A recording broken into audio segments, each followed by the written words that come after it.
ठीक है, तो अभी तक हम लोगों ने चैप्टर नंबर 2 कंप्लीट किया था, वो था ग्रुप। उसकी काफी सारी थ्योरम्स कंप्लीट की थी, उसके टॉपिक्स किए थे और उसके बाद में उसके क्वेश्चंस किए थे। ठीक है, काफी सारी परिभाषा उसके अंदर पढ़ी है, क्वेश्चंस कर लिए, थ्योरम्स कर लिए सारी की।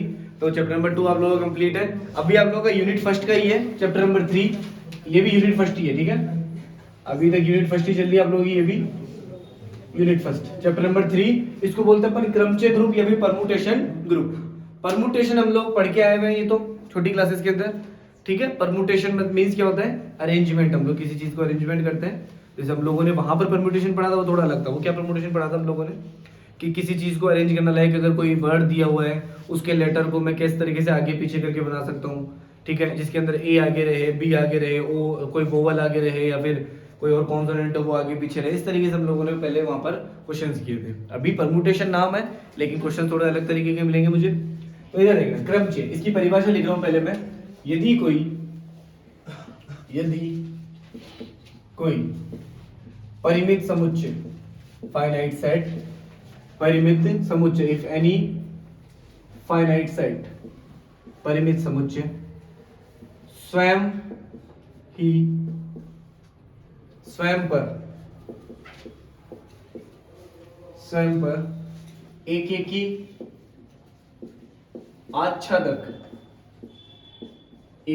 आच्छादक प्रतिचित्रण, इसको लिखेंगे 1-1 onto मैपिंग, 1-1 onto मैपिंग को प्रदर्शित करता हो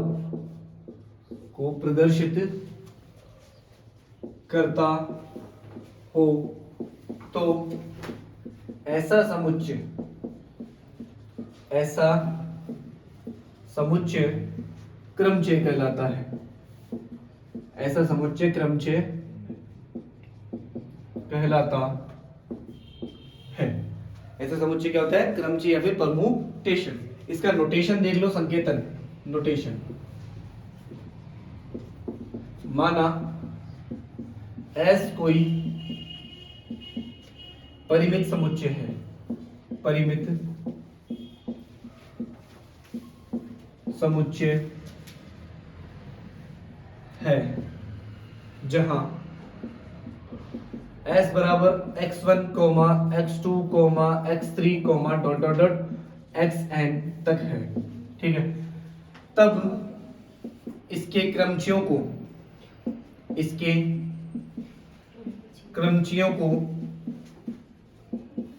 fx1,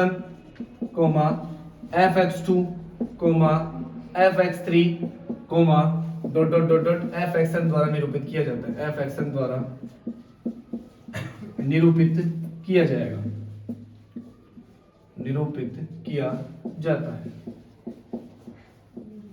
ठीक है, एकेकी आच्छादक प्रतिचित्रण। यदि कोई परिमित समुच्चय स्वयं पर क्या हो? एकेकी आच्छादक प्रतिचित्रण 1-1 onto मैपिंग को प्रदर्शित करता हो तो वो क्या कहलाता है? क्रमचय कहलाता है। आप लोगों ने एकेकी आच्छादक प्रतिचित्रण पढ़ा होगा क्लास 12 के अंदर। 1-1 onto मैपिंग क्या होता है? सपोज दैट आपके पास में कोई सेट है इस तरीके से, यहां से ये वाला चीज रफ कर रहा हूं ना, ये चीज नोट किया आप लोगों ने? नहीं। इसको नोट करो एक बार पहले, मैं फिर ये वाली चीज रफ कर रहा हूं, या फिर इस तरफ यूज कर लेता हूं थोड़ा सा। जैसे यहां पर एक सेट है, इस सेट को नाम दे दिया A, और एक सेट है यहां पर B। ठीक है, अब यहां पर कोई नंबर लिखा मैंने 1, 2, 3, 4, इधर नाम दे दिया मैंने A, B, C और D। क्लियर है? अब ये यहां से जा रहा मेरे पास में एक प्रतिचित्रण 1 का लिख दिया मैंने A, ठीक है, और यहां पर 2 का लिख दिया मैंने इधर B, 3 का लिख दिया D ऐसे, और 4 का लिख दिया मैंने कितना?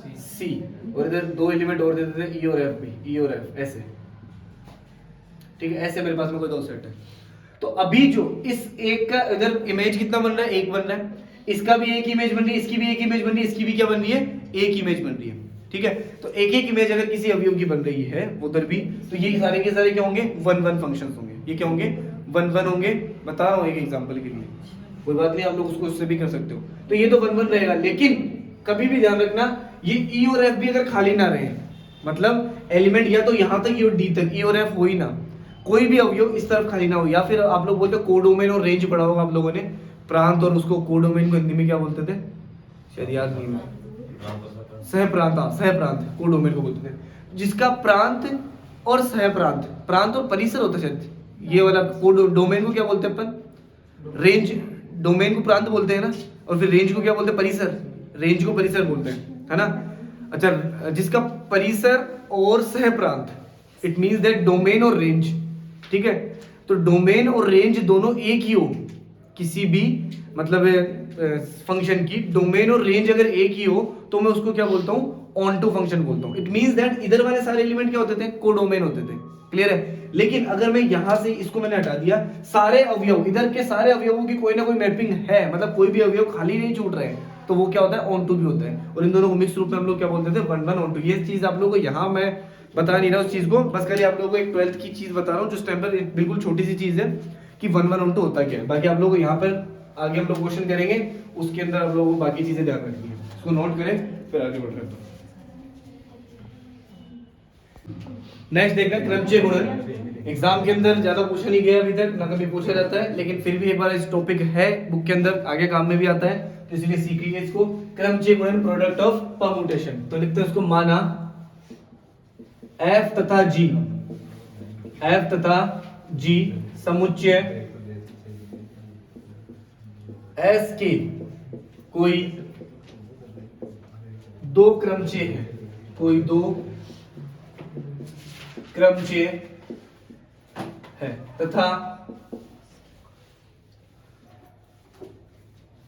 FOG तथा GOF संयुक्त फलन के रूप में, संयुक्त फलन के रूप में S पर इस प्रकार प्रदर्शित है कि, इधर देखना मैं लिख रहा हूं FOG फॉग, और इधर लिख दिया कितना x, तो इसको मैं कैसे लिख सकता हूं, f ऑफ gx। क्या लिखूंगा, f of gx for every x belongs to s। x किस में बिलोंग कर रहा है, s में बिलोंग कर रहा है। और अगर मैं निकालता हूं GOF गॉफ x, तो इसको लिखूंगा g ऑफ कितना, fx for every x belongs to s। यहां FG तथा GF को क्रमचय गुणन कहते हैं, क्रमचय गुणन कहते हैं। मतलब जो लिखा मैंने FG और GF, इन दोनों को आपस में मतलब एक साथ मल्टीप्लाई करके लिखूंगा, तो इसको मैं बोलूंगा क्रमचय गुणन। फॉर एग्जांपल, आपकी बुक का एक एग्जांपल उठाते हैं। बुक के अंदर आप लोगों को एक समुच्चय दिया हुआ S, समुच्चय S बराबर दे रखा है कितना, 1, 2, 3, 4, और आप लोगों को F दे रखा है, F दे रखा है 1, 2, 3, 4, और उसके बाद में 3, 1, 4, 2, ये तो F है। And G is equal to आपको गिवन है कितना, 1, 2, 3, 4, आफ्टर दैट 2, 3, 4 और 1। इस तरीके से आप लोगों को गिवन है, इसको आगे सॉल्व करते हैं। ये दो क्रमचय है, 4 घात के हैं, दो क्रमचय 4 घात के हैं, 4 घात के हैं। इनको अपन क्रमचय का गुणन करते हैं। इधर देखना ध्यान से, ये वाला डालूंगा ना, डेफिनेशन वाला पार्ट।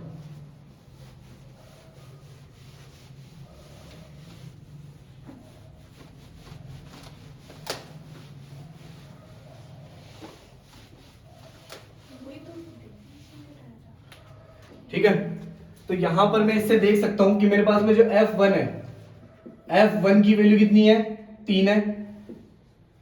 F2 की वैल्यू कितनी है, 1 है। और F3 कितना है, F3 है बेटा 4, और F4 है फिजिकल टू कितना, 2। ये आपके पास में गिवन है। इसी तरीके से आप लोगों को G ऑफ 1 दे रखा कितना, 2। उसके बाद में G2 दे रखा आप लोगों को कितना, 3। G3 दे रखा आप लोगों को 4, और G4 दे रखा आप लोगों को 1। इस तरीके से सारी चीजें गिवन है। F1 कितना है, 3, F2 कितना है, 1, और उसके बाद में F3 दे रखा कितना 4 और F4 दे रखा कितना 2, इस तरीके से। और सेम टू सेम G1 दे रखा 2, G2 दे रखा 3, G3 कितना है 4, G4 कितना है 1। अगर आप लोगों को निकालना हो यहाँ पर FG1 तो आप लोग इसको लिखोगे FOG फॉग 1, ठीक है। और इस फॉग 1 को मैं क्या लिख सकता हूं F ऑफ G1, अभी बताया था मैंने स्टार्टिंग में कि FOG इंटू एक्स लिखा हो तो मैं क्या लिख सकता हूं F ऑफ और GX, ठीक है। F ऑफ GX, एक सेकंड उसको उधर कर दे, थोड़ा सा कर, उससे कर, उससे कर, वो नहीं कर उसमें, थोड़ा ठीक कर दे, इधर का, इधर राजेंद्र इस तरफ, इस तरफ कर, इस तरफ, हाँ वो दोनों भी इस तरफ लिया,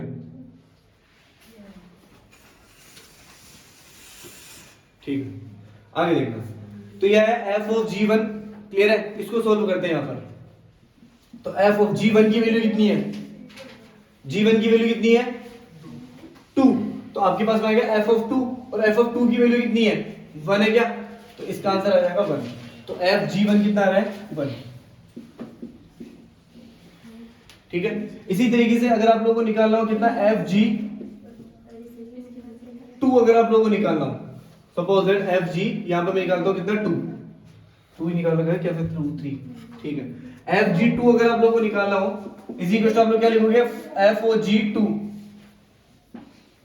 इज इक्वल टू, फिर मैं इसको लिखूंगा F ऑफ G2, तो F ऑफ G2, G2 की वैल्यू कितनी है 3 है क्या, तो ये कितना हो गया F ऑफ 3, और F ऑफ 3 की टोटल वैल्यू कितनी हो जाएगी 4, तो आपके पास में इसका आंसर आ जाएगा F G2 का आंसर कितना 4।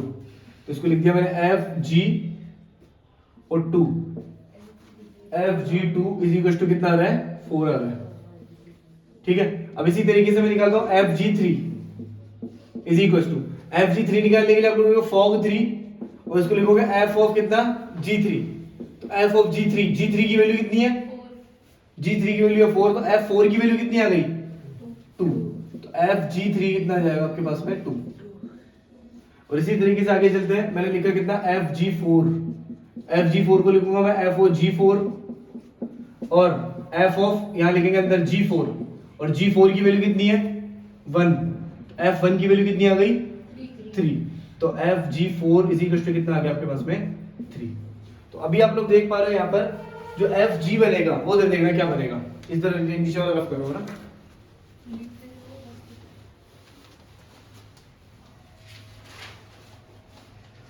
F G क्या बन रहा है आपके पास में F G is equal to F O G for, आप लोगों ने वैल्यूज क्या क्या रखी है 1 2 3 और 4, देख रहे इधर F G फॉग क्या बनाया देखिए 1 2 3 4, 1 रखने पे कितना आ रहा था 1 ही आया, 1 रखने पे बना रहा है, बिल्कुल सही चल रहा है अभी तक।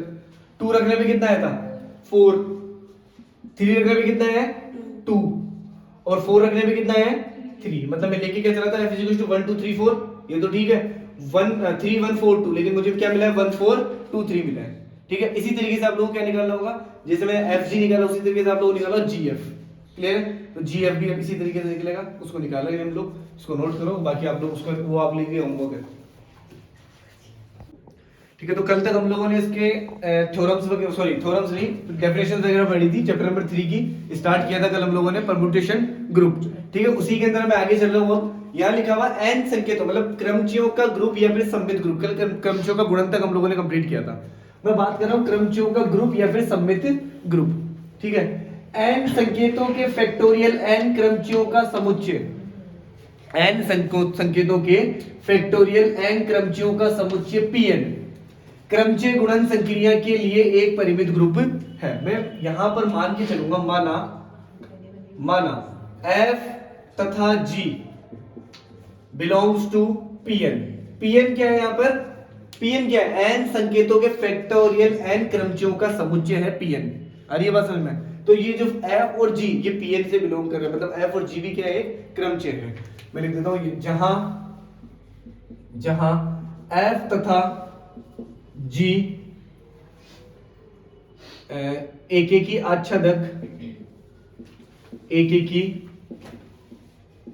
आच्छादक फलन n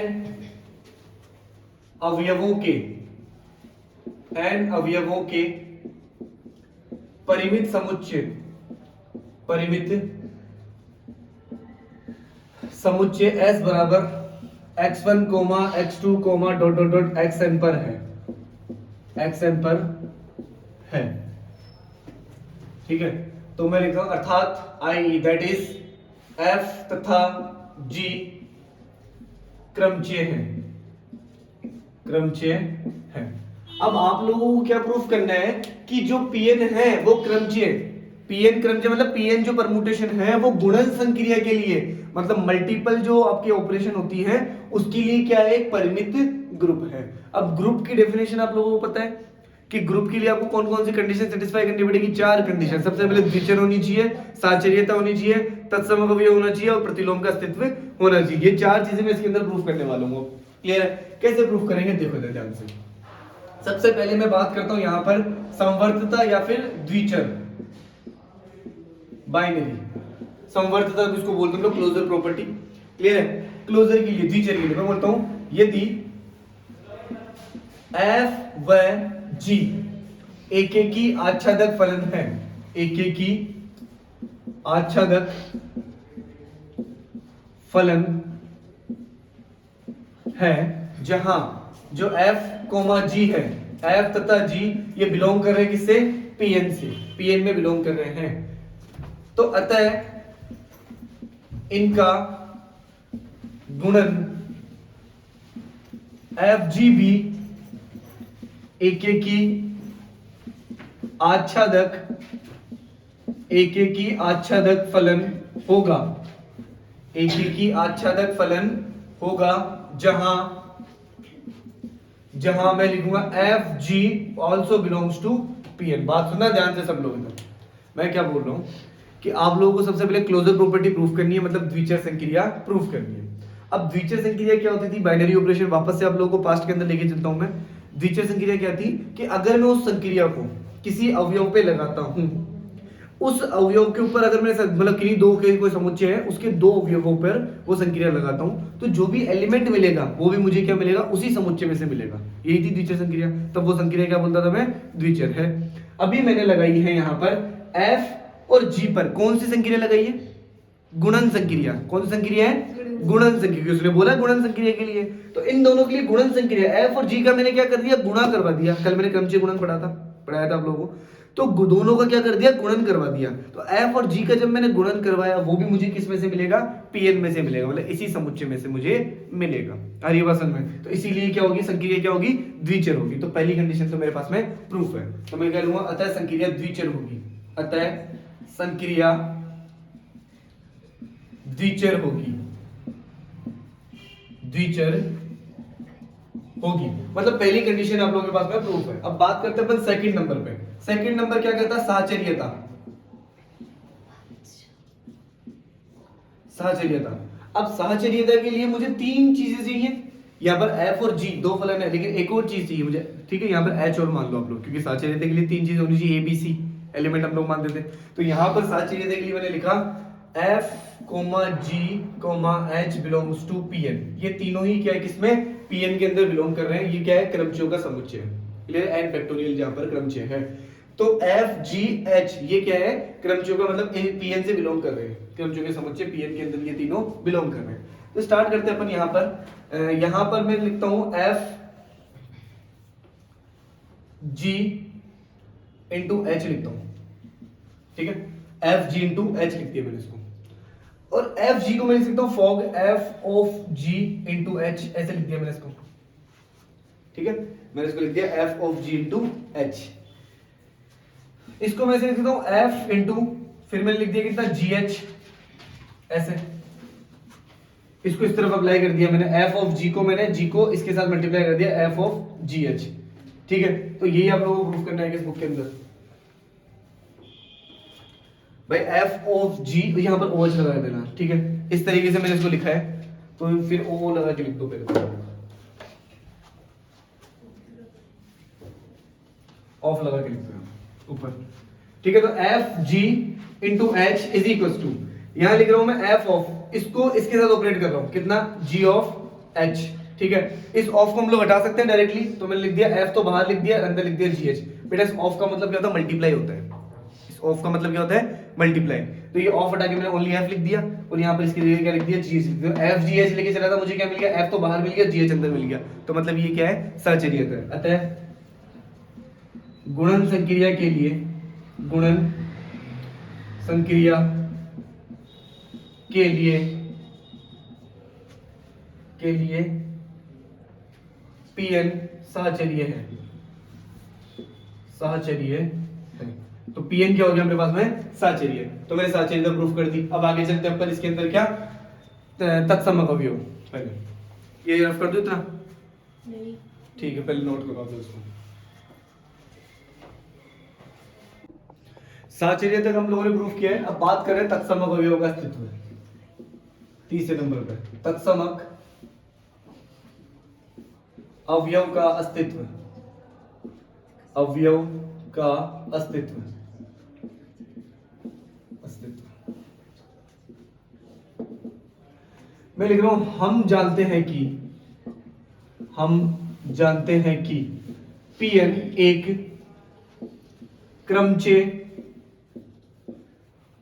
क्रमचयों का समुच्चय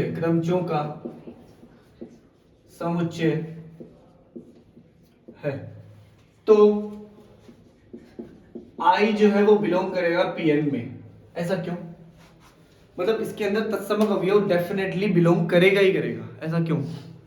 सपोज दैट आपके पास में एक एलिमेंट मान लीजिए, जैसे मैं s बराबर कोई एलिमेंट, ये एग्जांपल के लिए बता रहा हूं ना, नोट नहीं करना, 1 2 3, ये क्रमचयों का समुच्चय। क्लियर है? ये क्रमचयों का मेरे पास में क्या है, समुच्चय। इसके अंदर अभी मेरे पास में कितने क्रमचय, फैक्टोरियल 3 क्रमचय, फैक्टोरियल 3 परम्यूटेशंस है। और फैक्टोरियल 3 का मतलब कितना होता है, 6। फैक्टोरियल 3 का मतलब क्या होता है, 3 × 2 × 1 कितना हो गया, 6। मतलब इसके 6 क्रमचय बन सकते हैं। कैसे? s बराबर एक तो पहले तो 1 2 3 तो ऊपर चलता रहेगा, और एक और तो डिवाइड में 1 2 3 बन जाएगा। उसके बाद में 1 2 3, उसके बाद में मैं 2 को आगे रख देता हूँ, 1 को पीछे रख देता हूँ, 3 को वापस से यहाँ रख देता हूँ। ठीक है? अरे परम्यूटेशन का मतलब यही तो होता है, अरेंजमेंट। वर्ड्स को इधर उधर करके हम लोग कितने क्रमचय बना सकते हैं, कितने परम्यूटेशंस बना सकते हैं। उसके बाद में जैसे 1 2 3 ऊपर लिखा हुआ है, और फिर उसके बाद में मैं 3 को आगे रख दिया जैसे मैंने, या फिर 2 1 को रखा था तो 2 1 को यहीं रख दिया, सॉरी 3 को यहाँ रख दिया, 1 को यहाँ रख दिया, फिर 1 2 3 किया, और फिर 2 को यहाँ रखा, सॉरी 1 को यहाँ रख दो, 3 को यहाँ रख दो, 2 को यहाँ रख दो। मतलब आप लोग 6 क्रमचय बनाने आपको उसके। ठीक है? कुछ ऐसे भी बन पाए, हम लोगों को क्रमचय नहीं बनाने फिलहाल अभी यहाँ पर बात कर रहे हैं सिर्फ तत्समक कैसे विद्यमान होगा। आप लोग देखोगे 1 2 3 और डिवाइड में 1 2 3, एक वाले एक ना एक एलिमेंट में ऐसा आएगा ही आएगा। ठीक है? मतलब अगर मेरे पास में 1 2 3 4 होता तो मैं एक एलिमेंट तो क्या बनाता, 1 2 3 4, और उसके डिवाइड में सेम उनकी इमेज 1 2 3 4। अगर 5 तक होता तो भी मैं बनाता 1 2 3 4 5 अपॉन में 1 2 3 4 5। और कल मैंने तत्समक अवयव की डेफिनेशन बताई थी। तत्समक अवयव की डेफिनेशन क्या होती है कि यहाँ पर अगर नहीं भी बताई तो देख लो, इधर ए बी सी अगर है तो वापस से नीचे मुझे ए बी सी इस तरीके से मिल रहा है, तो ये क्या होता है, तत्समक अवयव होता है। आगे के पास मतलब तत्समक अवयव होता है। अवयव की बात कर रहे हैं, सॉरी क्रमचय की बात कर रहे हैं यहाँ पर। तत्समक क्रमचय ए बी सी अपॉन में कितना आ गया, ए बी सी। मतलब ए की इमेज ए, बी की इमेज बी, सी की इमेज सी, मतलब सेम की इमेज सेम एलिमेंट बनता है, तो वो क्या होता है, तत्समक होता है। तो मतलब अगर आपके पास में Pn एक क्रमचयों का समुच्चय है तो वहां पर डेफिनेटली आइडेंटिटी विद्यमान होगा, तत्समक अवयव कोई ना कोई विद्यमान होगा ही होगा। आ रही बात समझ में? एग्जांपल के लिए मैंने बताया आप लोगों को। आगे चलते हैं वापस अपने क्वेश्चन पे। तो क्वेश्चन में I जो है वो बिलोंग करेगा किससे, Pn से। तो मैं इसकी संक्रिया करवाता हूं सबसे पहले। तो नाउ f of I, और बाहर कोई ले लो, यहाँ पर xi भी ले लेता हूँ। xi belongs to s where I is equal to कितना 1 2 3 dot dot dot dot n तक जितने भी जाएंगे। ठीक है? इस तरीके से। तो मैंने लिया f of I और यहाँ पर लिख दिया मैंने xi। xi मींस इसका 1 2 3 4 5 6 7 8 किसी भी नंबर से मैं इसकी संक्रिया करवा रहा हूँ। ठीक है? xi का मतलब ये हो गया। तो f of I और ये लिखा है मैंने कितना, xi। तो इसको मैं लिख सकता हूँ f of I xi ऐसे। ठीक है? मतलब मैंने क्या लिख दिया, f of I xi लिख दिया इसको मैंने।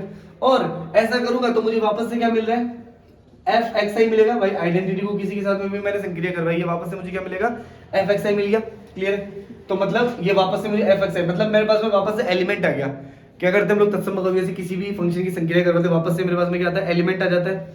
अगर मैं इसकी उल्टी संक्रिया करवाता हूँ, I O F की करवाता हूँ किससे, xi के साथ में, तो इसको मैंने लिख दिया कितना, आई ऑफ एफ एक्स आई हो गया, और आई की इसके साथ मैं करूंगा वापस से मुझे क्या मिल जाएगा, एफ एक्स आई। मतलब इस तरीके से चल रहा हूं तो भी एफ एक्स आई मिल रहा है, इस तरीके से चल रहा हूं तो भी वापस से मुझे क्या मिल रहा है, एफ एक्स आई मिल रहा है। तो इसका मतलब क्या है, यहाँ पर तत्समक का अवयव मतलब तत्समक विद्यमान है। तो अतः तत्समक का,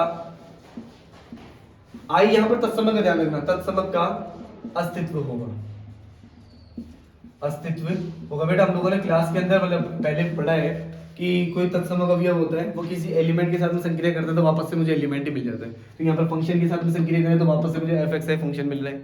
सेम टू सेम इसकी तत्समक अवयव की इसके साथ में संक्रिया करवाई, वापस से मुझे यही चीज मिल रही है, दोनों से एक ही चीज मिल रही है, तो मतलब ये दोनों का क्या हो गया, तत्समक अवयव का अस्तित्व हो गया। तो आप लोग यहाँ पर लिख सकते हो वापस से अगर लिखना हो तो, बाकी I O F X I is equal to F X I is equal to जैसे F O I X I is equal to आपको मिला है एफ एक्स आई और equals to I of F into X I. ठीक है, इस तरीके से आपका ये तत्समक का अस्तित्व होगा। आगे चलते हैं, तत्समक के अस्तित्व के बाद में मैं फोर्थ नंबर पे चलता हूं, प्रतिलोम का अस्तित्व। प्रतिलोम का अस्तित्व, प्रतिलोम का अस्तित्व मैं लिखता हूं यहां, यदि एफ एक की आच्छादक फलन है, यदि f एक की आच्छादक फलन है तो f इनवर्स भी एक की आच्छादक फलन होगा, एक की आच्छादक फलन होगा। अतः f जो है वो बिलोंग कर रहा है Pn में, तो f अतः तो f इनवर्स भी बिलोंग कर रहा है किसमें, Pn में। तो f और f इनवर्स दोनों Pn में बिलोंग कर रहे हैं। क्लियर है, इसको मैं एक बार प्रूफ करवा देता हूं कैसे। f o f इनवर्स की मैं संक्रिया करवाई किसके साथ में, x के साथ में। f o of f inverse की मैंने संक्रिया करवा दी किसके साथ में, x के साथ में। तो f o f इनवर्स का मतलब क्या होता है, f इनवर्स होता है भाई, इसका मतलब क्या हो जाएगा, मतलब इन दोनों का मल्टीप्लाई, f इनवर्स इनटू में कितना लिखा हुआ है x, और f इनवर्स क्या बनता है ix भाई, f और f मिलकर f और f का इनवर्स क्या बनेगा, तत्समक अवयव बनेगा ना, तो क्या बन गया i इंटू x। मतलब आपके पास में f o f inverse x is equal to कितना आ रहा है ix। क्लियर है, कंपेयर करोगे तो कंपेयर करने में क्या आ रहा है, f of f inverse is equal to कितना आ गया i। क्लियर है, तो मतलब मैं इसके इनवर्स को मैंने संक्रिया करवाई तो मुझे क्या मिल गया, तत्समक अवयव मिल गया, आई मिल गया। ठीक है, मैं तत्समक अवयव तो मिलना चाहिए ना, तो प्रतिलोम की डेफिनेशन के अकॉर्डिंग कि अगर मैं किसी भी अवयव का प्रतिलोम उसके साथ में ऑपरेट करवाता हूं तो वापस से मुझे क्या मिलता है, तत्समक अवयव मिलता है। और अगर किसी एलिमेंट के साथ में तत्समक अवयव में संक्रिया करवाता हूं तो मुझे क्या मिलता है, एलिमेंट ही मिल जाता है वही वाला। तो यहाँ पर मुझे क्या मिल रहा है, तत्समक अवयव, मतलब इसका इनवर्स इसके साथ में ऑपरेट करवाया, वापस से मुझे क्या मिल गया, तत्समक अवयव। इसका उल्टा एक बार उल्टा करके एक बार संक्रिया करवाते हैं। नाउ मैंने लिखा कितना, f inverse of f into में कितना आ गया x इज इक्वल टू कितना, अभी तक देखना f इनवर्स f है, इसको भी इसी तरीके से लिख रहा हूं, f inverse sorry f inverse f लिख दिया इसको, और इनटू में कितना आ गया x। तो आपके पास में f inverse of into x is equal to ये कितना हो गया i, तो ix आ गया। तो आप लोग यहां पे भी लिख सकते हो कितना कि f inverse of is equal to यहां भी कितना आ गया i। तो मतलब इस तरीके से भी आई गया था और इस तरीके से भी क्या आ गया, आई आ गया। तो मतलब आप लोग क्या लिखोगे, प्रतिलोम विद्यमान होगा, और प्रतिलोम विद्यमान है तो मतलब चारों कंडीशन सेटिस्फाई हो रही है। इसका मतलब क्या हो जाएगा, n संकेतों के लिए फैक्टोरियल n क्रमचयों का समुच्चय pn क्रमचय गुणन संक्रिया के लिए एक परिमित ग्रुप है। ये लिख के आप लोग लिखोगे लास्ट में हैंस प्रूफ। इसको नोट करें फिर आगे बढ़ते हैं। देखो इधर चक्रीय क्रमचय या फिर चक्र, साइक्लिक परमुटेशन और साइकिल। क्लियर है, तो साइक्लिक परमुटेशन और साइकिल क्या है, देखो इधर, माना S एक परिमित समुच्चय, परिमित समुच्चय इस प्रकार है कि S बराबर x1, x2, x3, xn है, तथा f इसका एक क्रमचय यानी परमुटेशन, एक क्रमचय इस प्रकार है कि, एक क्रमचय इस प्रकार है कि, इसका एक क्रमचय इस प्रकार है कि मैं लिखता हूं यदि f x i plus 1 is equal to आ जाएगा x i, ठीक है, f x i plus 1 is equal to कितना आ जाएगा, सॉरी गलत लिख दिया, f x i is equal to x i plus 1, f x i is equal to कितना x i प्लस 1 वेयर जहां I is equal to 1, 2, 3, dot dot dot k minus 1 where k is less than equals to कितना, less than equals to n लिखो, चलो less than equals to n। इधर देखो ध्यान से, f x i is equal to कितना लिखा मैंने x i plus 1।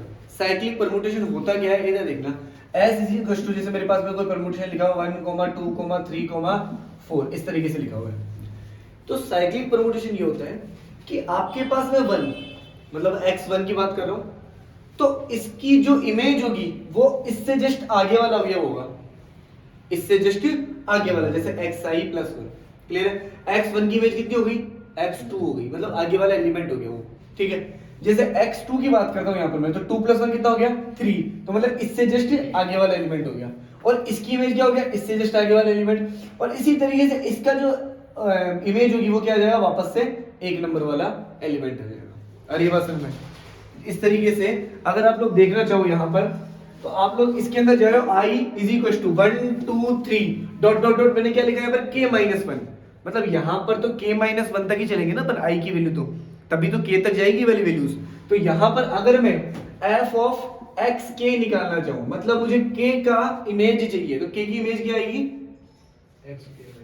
k की इमेज क्या आएगी, x1 आ जाएगी, कितनी आ जाएगी, x1।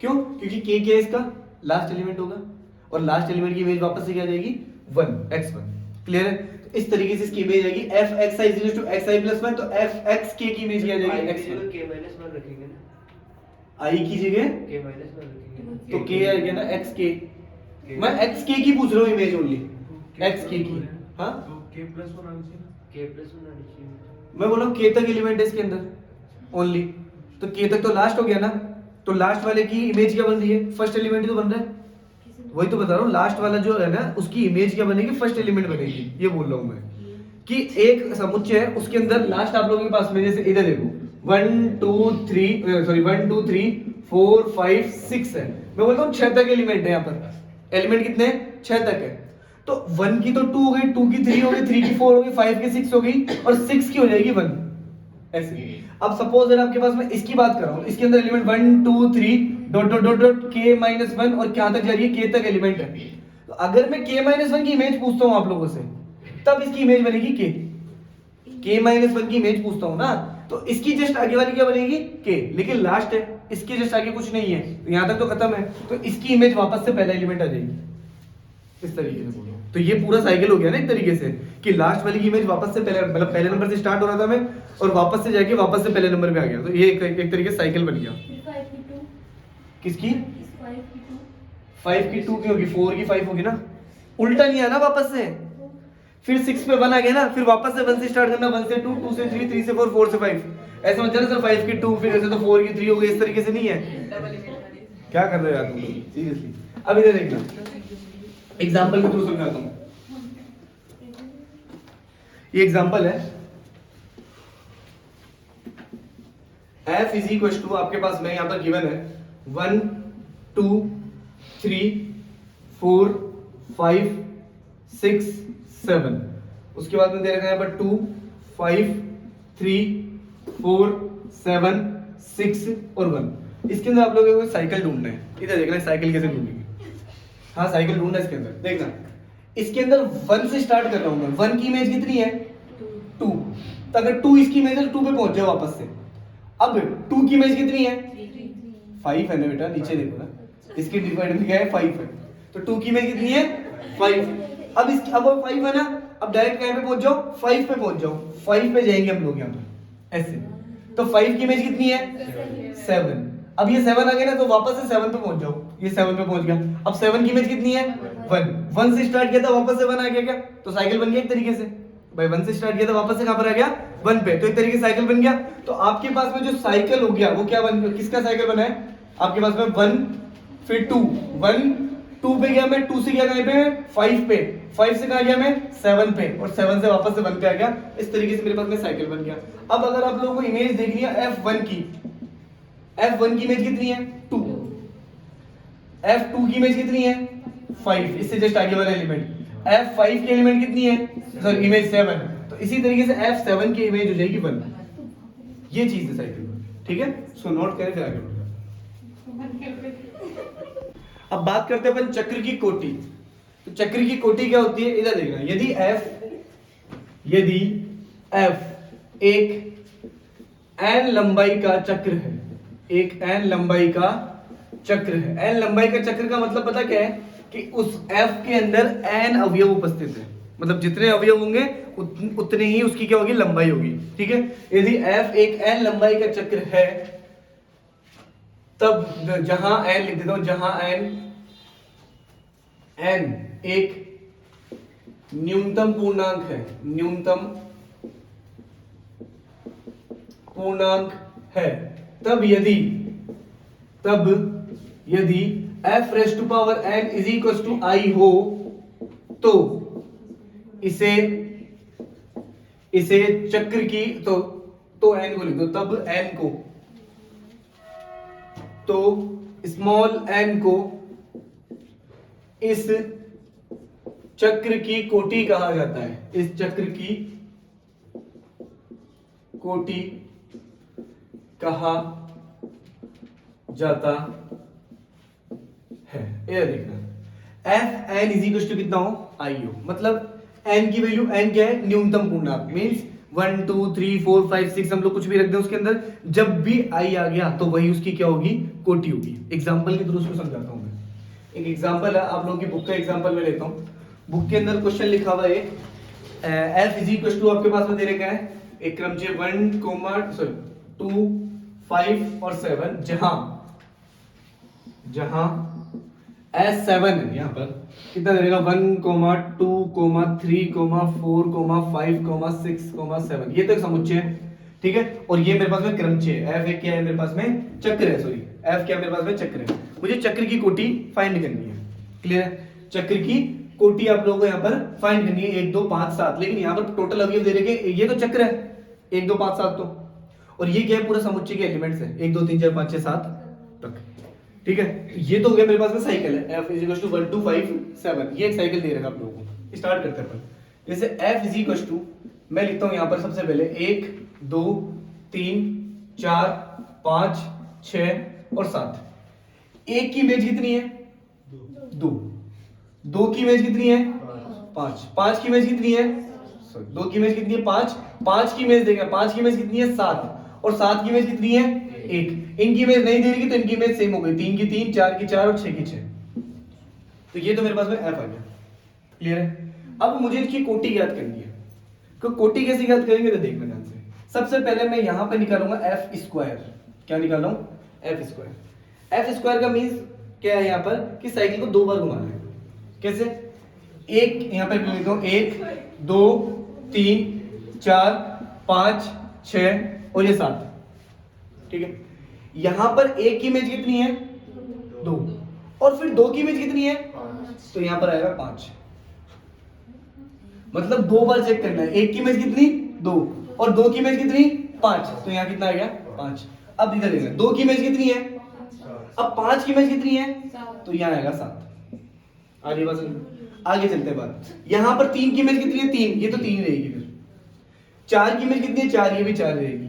5 की इमेज कितनी है, 7, 7 की इमेज कितनी है, 1, 6 की इमेज तो 6 ही है, ठीक है। 7 की इमेज कितनी है, 1, और 1 की इमेज कितनी है, 2, तो यहां आएगी 2। आ रही है बात समझ में, ये तो आ गया F स्क्वायर।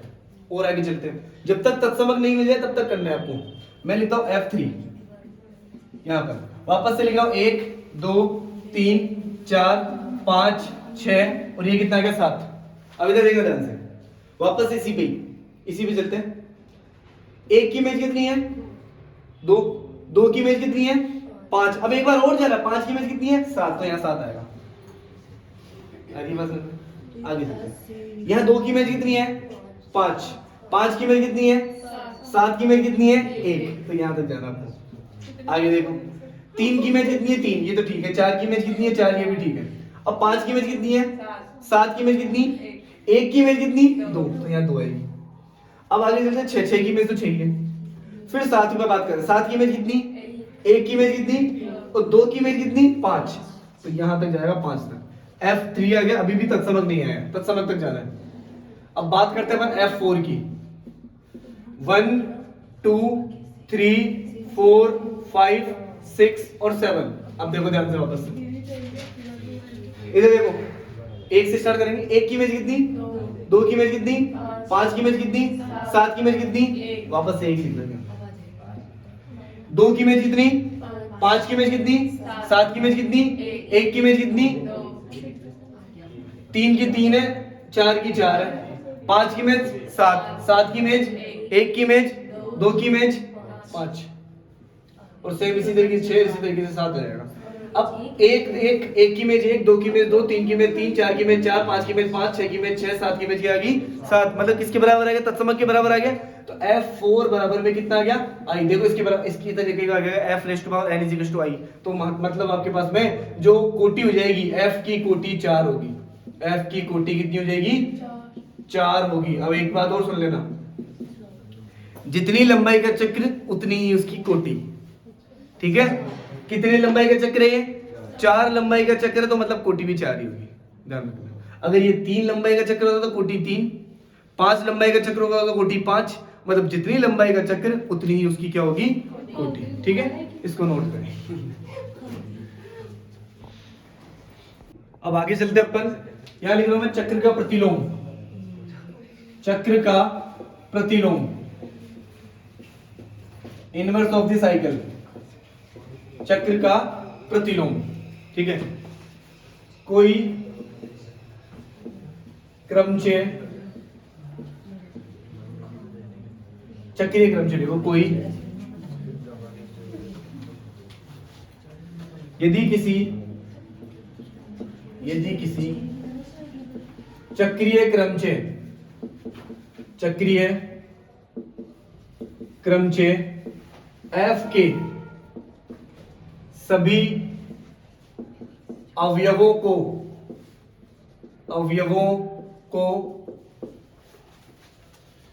उल्टा करके लिखा जाए, उल्टा करके लिखा जाए या फिर पलट दिया जाए, तो इसे चक्र का प्रतिलोम, चक्र का प्रतिलोम F इनवर्स कहा जाता है, F इनवर्स कहा जाता है। फॉर एग्जाम्पल S बराबर आपके पास में लिखा हो 1 2 5 7, तो आप लोग F बराबर लिख दो, F बराबर 1 2 5 7 है, तो F इनवर्स बराबर में हो जाएगा 7 5 2 और 1, बिल्कुल इसको उल्टा लिख देंगे तो ये क्या हो जाएगा इसका इनवर्स हो जाएगा, चक्र का प्रतिलोम हो जाएगा। नेक्स्ट डेफिनेशन है पक्षांतरण, ट्रांसपोजिशन। पक्षांतरण, यदि किसी चक्रीय क्रमचय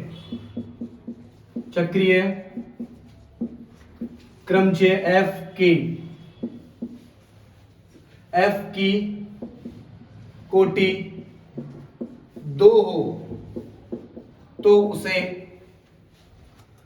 उसे पक्षांतरण या फिर ट्रांसपोजिशन कहते हैं, पक्षांतरण कहते हैं, पक्षांतरण कहते हैं।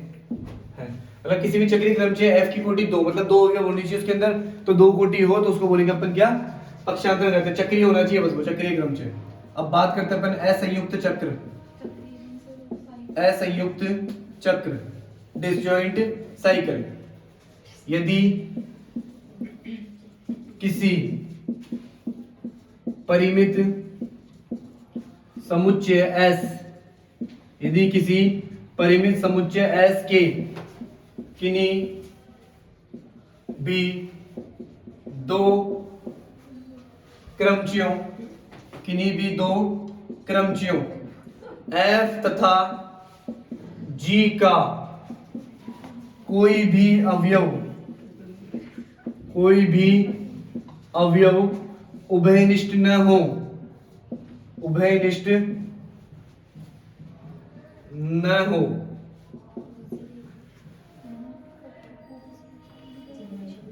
किसी भी एक परिमित समुच्चय एस के किसी भी दो क्रमचयों, दो चक्रीय क्रमचयों लिखना, दो चक्रीय क्रमचयों ना, एफ तथा जी का कोई भी अवयव उभयनिष्ठ न हो तो इसे असंयुक्त चक्र कहते हैं। तो इसे असंयुक्त चक्र कहते हैं। फॉर एग्जाम्पल S5 के लिए, S5 के लिए यदि S5 मतलब इसके अंदर 5 अवयव उपस्थित है, 1 2 3 4 5, ठीक है। S5 के लिए F इज इक्वल टू मेरे पास में दे दिया 1 2 और 3 और G इज इक्वल टू कितना दे दिया मेरे पास में 4 और 5, इस तरीके से दे दिया। देखो इधर 1 2 3 और इधर दे दिया 4 और 5, इन दोनों के अंदर एक भी अवयव उभयनिष्ठ नहीं है, मतलब कॉमन कोई भी चीज नहीं है, तो इसका मतलब ये दोनों क्या है मेरे पास में असंयुक्त चक्र है। F और G के आपस में असंयुक्त चक्र मतलब डिसजॉइंट साइकिल, असंयुक्त चक्र है ये, असंयुक्त चक्र। इसी प्रकार अगर आप लोगों को इस तरीके से दे देता, देखो इधर अगर आपको यूं दे देता F इज इक्वल टू कितना 1 2 3 और यहां दे दिया कितना 3 4 और 5, इस तरीके से दे दिया, ये दोनों उभयनिष्ठ आ गए, तो मतलब ये असंयुक्त चक्र नहीं होगा, ठीक है। बाकी तो एग्जांपल सिर्फ ये लिखना जो असंयुक्त चक्र है, जो नहीं है उसको मत लिखना। ये आप लोगों की कुछ डेफिनेशंस थी, इसको नोट करें फिर आगे बढ़ें।